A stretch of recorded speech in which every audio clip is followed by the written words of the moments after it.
साथियों सलाम, नमस्ते, सत श्री अकाल और जय भीम जोहार। साथियों, चर्चित आदिवासी नेत्री सुषमा बड़ाइक पर हमला होने जा रहा है क्या? कौन है? किसने उन्हें धमकी दी है? किसने उन्हें चमकाया है? किसने उन्हें डराया है? क्या डर गई है क्या सुषमा बड़ाइक? क्या घबराई है क्या सुषमा बड़ाइक? वही सुषमा बड़ाइक जिनका एक वीडियो हमसे बातचीत का आप जीटो लाइव पर सुन चुके हैं, जान चुके हैं, लेकिन ये वीडियो और कई राज खोलेगा, परत दर परत आपको बताएगा। और ये मैं नहीं, खुद सुषमा बड़ाइक बताएंगी, अपनी छाती दिखाएंगी, क्यों उन्हें गोलियां लगी थी, क्यों दागा गया था, आखिर क्यों उनके सिक्योरिटी मिली हुई है, क्या कारण है, कौन है जो बार बार सर्वधर्म संभाव की बात करता है, बार बार सबको सम्मति दे भगवान ईश्वर अल्लाह तोरे नाम कहता है। ये वही है सुषमा बड़ाइक जिन्होंने निशा कुमारी भगत पर बड़ा आरोप लगाया था। हम चाहते थे कि निशा कुमारी भगत का भी पक्ष आए, क्योंकि ये पत्रकारी है, दायित्व तो बनता है, लेकिन वो तैयार ना हुई। कोई बात नहीं, सुषमा बड़ाइक ने कई बातें खुलकर कही है और बताया है कि वो है कौन और क्यों लोग घबरा जाते हैं, उनसे डर लगता है उन्हें या उनसे लोग डर जाते हैं। एक आम व्यूअर्स की तरह, एक आम नागरिक की तरह उन्हें आप सुनिए और समझिए बिटवीन द लाइन। आपको पता है कि पिछले दिनों जब पैसा एक्ट नियमावली बनी, सरकारी तौर से जब लगभग खबरें आने लगी, तो मुख्यमंत्री हेमंत सोरेन से कई लोग मिलने गए थे, शुक्रिया अदा करने गए थे। उनमें सुषमा बड़ाइक भी शामिल थे। और अब उनका ये वीडियो कई बातें बताता है, कई कहानी आपको सुनने को, समझने को मिलेगी। मैं चाहता हूं दोस्तों कि आप ये वीडियो जरूर सुनिएगा और देखिए, लेकिन इससे पहले आपसे गुजारिश है कि अगर आप पहली बार हमारे चैनल पर आए, सब्सक्राइब कर लीजिए और वीडियो धड़ाधड़ फटाफट खटाखटी से शेयर कीजिए, लाइक कीजिए, कमेंट कीजिए।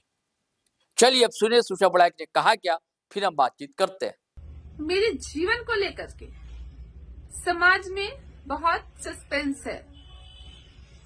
समाज क्या सोचती है, संवैधानिक पद पे बैठे लोग क्या सोचते हैं, क्या राजनेता क्या सोचते हैं, सबकी अलग अलग राय हो सकती है। पर मुझे पता है कि मैं सही दिशा में जा रही हूँ, तो सही दिशा में जा रही हूँ। और आज मैं उन तमाम लोगों का गलतफहमी दूर करूंगी, कुछ अपने बारे में और कुछ समाज के बारे में और कुछ संविधान के बारे में बोलकर। आज से 2 साल 3 साल पहले मैंने एक पत्र लिखा था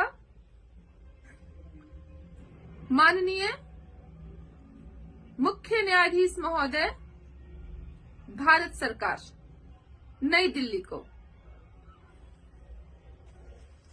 जिस पत्र में मैंने लिखा था, the all system of the constitution like government, administration, media, society और systematically forcing me to commit suicide. समाज का जितना भी ढांचा है, समाज का जितना भी ढांचा है, चाहे वो कॉन्स्टिट्यूशन हो, एडमिनिस्ट्रेशन हो, मीडिया हो, सोसाइटी हो, सभी मुझे सुसाइड करने पर विवश कर रहे हैं। क्यों कर रहे हैं? जब किसी लड़की के साथ बलात्कार होता है तो वो लड़की को पता होता है उसका दर्द क्या है, जब हमारे मर्जी के बगैर अब हमें कोई छूता है तो उसका दर्द सिर्फ हम महसूस कर सकते हैं। और जब हम न्याय मांगने के लिए एक कदम आगे बढ़ाते हैं, तब समाज में जितने भी संवैधानिक पद पे बैठे लोग हों या समाज के वरिष्ठ लोग हों, सब कहीं ना कहीं अत्याचार करने की कोशिश करते हैं। और सबके विरुद्ध मैंने आवाज उठाई, बोलती आई गलत के विरुद्ध कि समाज में एक न्याय मांग रही पीड़िता के साथ ऐसा नहीं होना चाहिए। निष्पक्ष कानून होना चाहिए, निष्पक्ष जांच होना चाहिए और निष्पक्ष न्याय होना चाहिए। और इसी लड़ाई की वजह से मुझे भारत के सर्वोच्च न्यायालय ने सुरक्षा मुहैया कराया है, जिसको लेकर आए दिन सवाल उठते रहते हैं कि ना आप सेलिब्रिटी है, ना आप कोई राजनेता है, तो आपके पास इतनी सिक्योरिटी क्यों?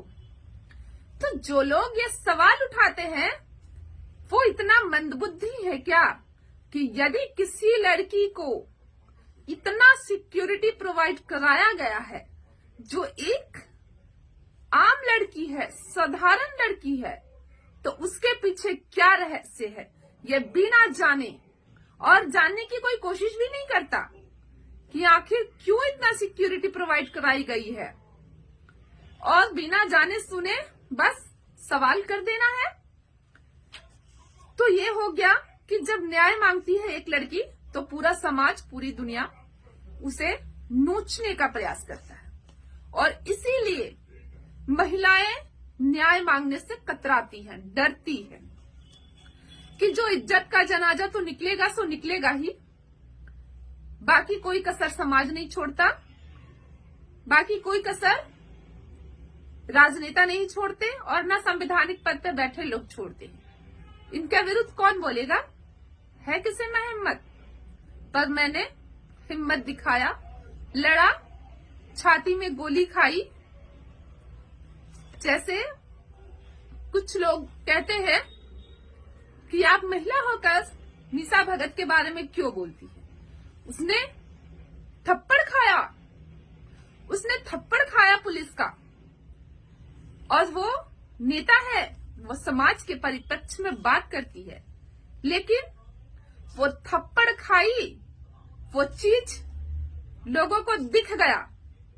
और मैं यहां छाती में इंसाफ मांगते मांगते कि अगर मुझे इंसाफ मिलेगा तो सिर्फ वो इंसाफ मेरा होगा या भारत की तमाम महिलाओं का हक अधिकार होगा। अगर मेरे लिए कोई आदेश पारित होता है तो वो भारत के हर महिलाओं पर लागू होगा। तो ये दर्द उनको नहीं दिखता। ऐसे कपड़े उतार कर दिखाऊंगी तब लोग कहेंगे कि हाँ, इसकी छाती में गोली लगी है। ऐसा ही समाज जुबान से कह रही हूं तो उसका दर्द महसूस नहीं हो रहा, क्योंकि ये दुनिया मतलबी है। उसके बाद एक लड़की को मारने के लिए पूरा सिस्टम का ढांचा पड़ जाए पीछे, और उसके पक्ष में समाज का एक व्यक्ति भी ना रहे, है ना? मेरी गलती क्या थी? क्या मैंने कोई अपराध किया था? क्या मैंने बेटी बेचा था? क्या मैंने किसी के साथ रेप किया था? मेरा अपराध क्या था? सच बोलना। तो मुझे क्यों ना बुरा लगे कि जो मुखौटा पहनकर समाज में धंधा करे, चरित्र हनन करे, बेटी बेचे, गलत काम करे और मुखौटा लगाकर समाज में बोले कि मैं समाज की परिप्रेक्ष्य में बात करती हूँ, न्याय की बात करती हूँ। तो फिर मेरा क्या कसूर था? क्या मैंने कोई अपराध किया? नहीं, लेकिन ये समाज चरित्रहीन को पूछता है और सत्य को बहिष्कार करता है, क्योंकि डर होता है कि जो सत्य है वो हमें मार देगा और जो चरित्रहीन है वो हमें अपना लेगा। तो सत्य से डर लगना भी चाहिए। और कहा भी गया है कि सत्य तो हमेशा से अकेला ही होता है।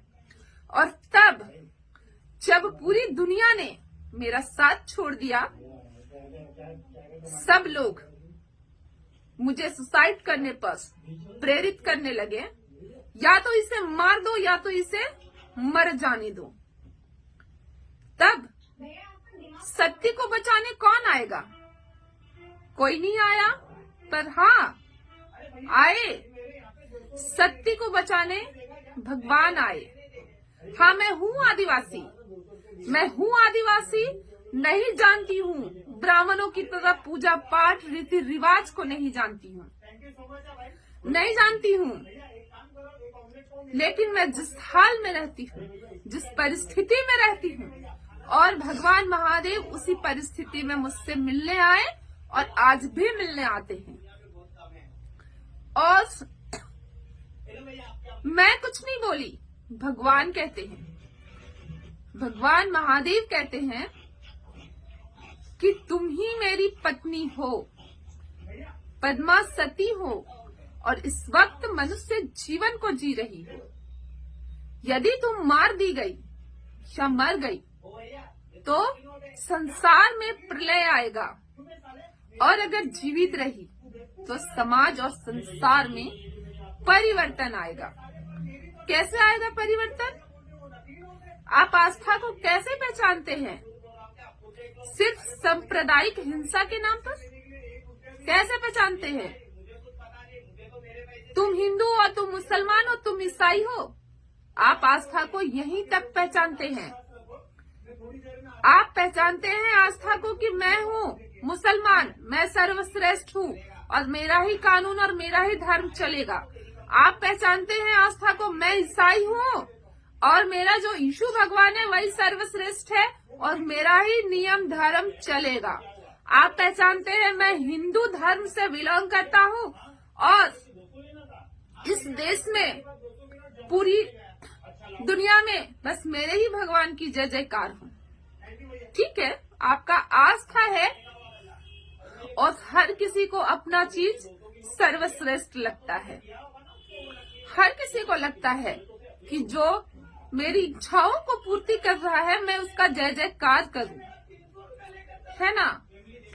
बस आप आस्था को यहीं तक पहचानते हैं और मैं आस्था को हकीकत में पहचानती हूँ। मैं आस्था को हकीकत में पहचानती हूँ। आप मंदिरों में भगवान को देखे हैं, विश्वास में देखे हैं, लेकिन मैं भगवान को हकीकत में देखी हूँ।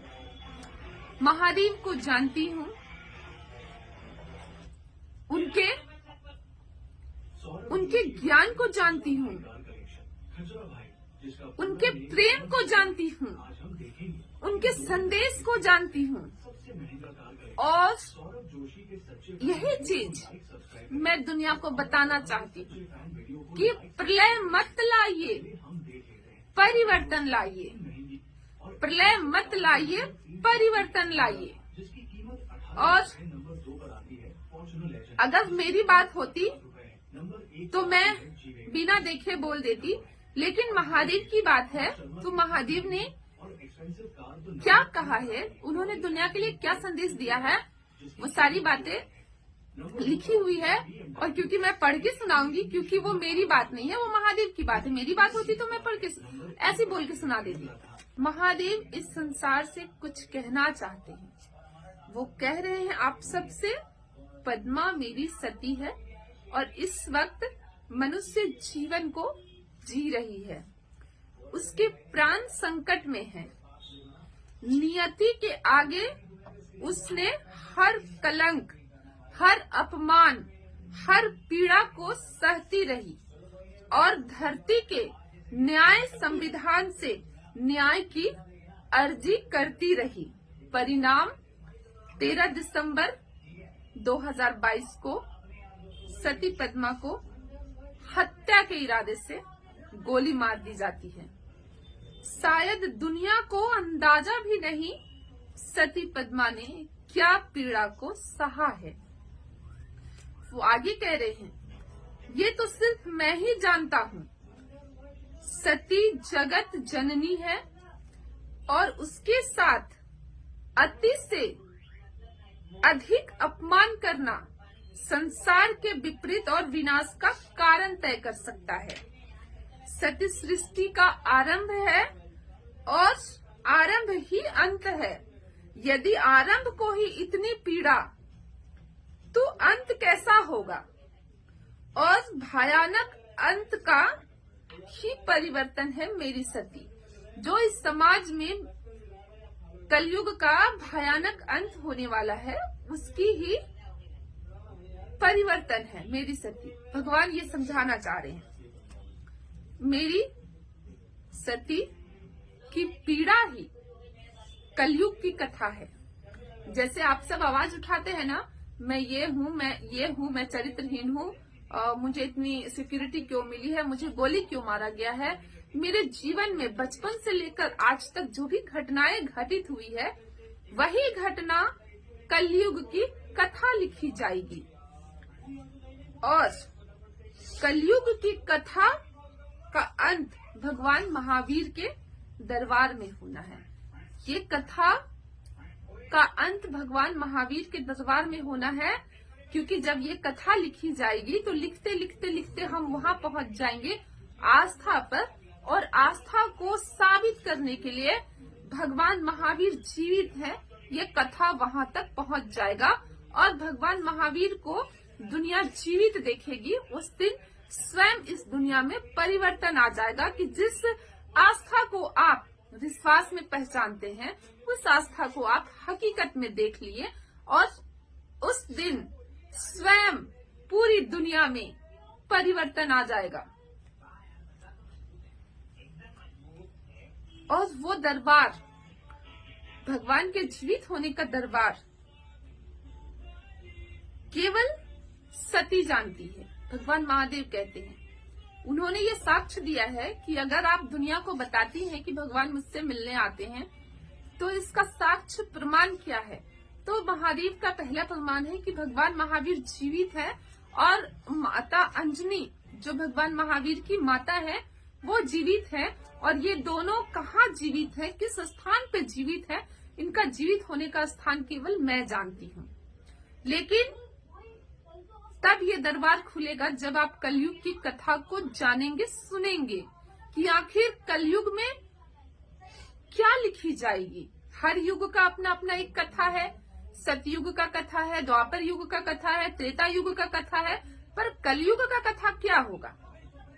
तो कलयुग की कथा जब लिखी जाएगी, और वो लिखते लिखते उनका अंत भगवान महावीर के दरबार में होना है, जिस दिन संसार परिवर्तन हो जाएगी। यही भगवान महावीर का संदेश है। अब सारी बात एक साथ तो नहीं बताई जा सकती है, क्योंकि ये बहुत लंबी बात है। अगर मेरा जीवन कलयुग का कथा है, तो मैं इससे आगे फिर बताऊंगी अगला वीडियो में। तो प्लीज मेरा आपसे निवेदन है, अगर आप संसार का परिवर्तन चाहते हैं, तो सत्य की राह पे चले, सच वचन सुने, और धर्म के नाम पर न लड़े, एकता और अखंडता, प्रेम की बात करें। यदि आपके मन में प्रेम होगा, तो आप मृत्यु तक का सफर कर लेंगे, मृत्यु तक से लड़ लेंगे, क्योंकि हर किसी को अपना जीवन प्यारा होता है। कोई मर के वापस नहीं आया है ये बताने के लिए कि मृत्यु का दर्द कैसा होता है। तो भगवान महादेव इसीलिए जन्म की पीड़ा माता को दिए हैं, तो मृत्यु की पीड़ा स्वयं को। जन्म की पीड़ा एक समानांतर है, तो मृत्यु की पीड़ा अनेक है। आपके कर्मों के हिसाब से आपको मृत्यु दंड दिया जाता है, जो आपके मृत्यु के क्षण में आपके कर्मों का एक हिसाब एक ही क्षण में कर दिया जाता है। तो कहते हैं ना कि जब तक आपका हिसाब नहीं होगा, आपका शरीर छोड़कर आपका आत्मा नहीं जाता है। वो एक क्षण ही आपके लिए बहुत भयावह होगा, क्योंकि आज तक कोई उस पल से गुजर के जीवित होकर के नहीं आया है, ये बताने के लिए दुनिया को कि वो मृत्यु का क्षण कैसा होता है। इसलिए हमेशा से जो कहते हैं ना कि मुक्ति पाने के लिए इंसान इतना तपस्या करते हैं, तो वो मुक्ति कैसे मिलता है इंसान को? अपने वचन से, सत्य वचन से, सत्य की राह से, प्रेम से। साथियों, आपने सुषमा बड़ाइक को सुना है, सारी बातें उन्होंने बताई है। अंत में आकर थोड़ा आध्यात्मिक हो गई है, स्वभाव से आध्यात्मिक है, तो इसे भी आप समझ सकते हैं। कुछ बातें हैं जो आपको अच्छी नहीं लग सकती हैं, तो हर के विचार हैं। डिटो लाइव तो ऐसा मंच है दोस्तों, यहाँ असहमति के साहस का भी सम्मान है, असहमति के विवेक का तो इस्तकबाल, वेलकम तो है ही। चलिए इजाजत दीजिए, लेकिन फिर वही गुजारिश है कि अगर आपने हमारा चैनल सब्सक्राइब नहीं किया तो कर लीजिए। अब वीडियो हमेशा की तरह धनाधन शेयर कीजिए, लाइक कीजिए, कमेंट कीजिए। आज्ञा दीजिए, इजाजत दीजिए। जय हिंद, जय भारत।